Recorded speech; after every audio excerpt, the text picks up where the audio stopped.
Really appreciate your support. I'd now like to introduce my colleague, Assemblyman Anthony Portantino, who has done an extraordinary job keeping his eye on the fires here. This burns very close to home, quite literally, for Anthony. He's a resident of La Cañada, former mayor of the city of La Cañada, and no one understands better the fire danger in this region than he does. Anthony. Are you going to take questions from homeowners?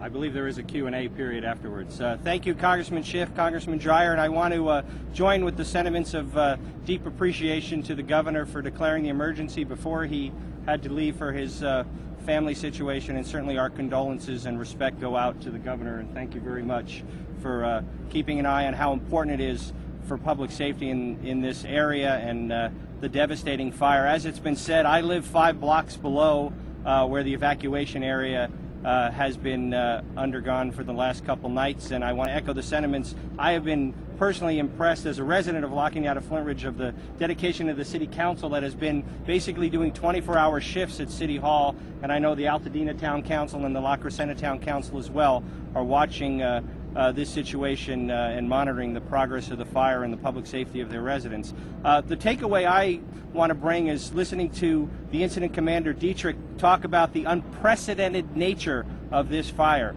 the size and the speed and the swiftness that it has moved through the communities, and to think that night after night at every single cul-de-sac, and I was out last night at 1:30 and the night before in the middle of the night watching each cul-de-sac that borders the fire with a deployment of firefighters ready to defend those homes. It is just an amazing sight to see. And if I could just put one plea out there, the one thing that has sort of surprised me is while the firefighters and the law enforcement personnel have been doing such a great job fighting this fire and making sure that there's no looters, the number of people who have driven into the area clogging the streets who are there to take pictures to watch. If you could just stay home, let the brave firefighters and the law enforcement do their job.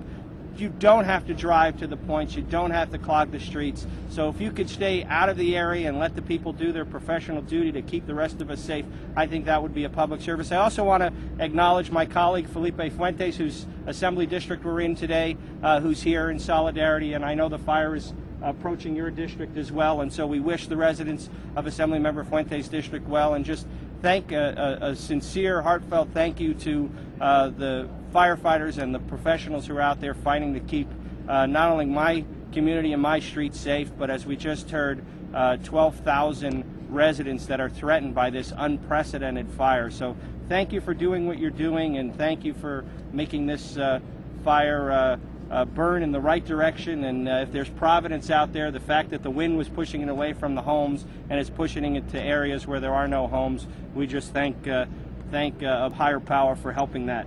And it's my pleasure to turn the microphone over to Supervisor Mike Antonovich, who also represents a large portion of this area, and I know your office has been monitoring the progress as well. So let's turn it over to Supervisor Antonovich.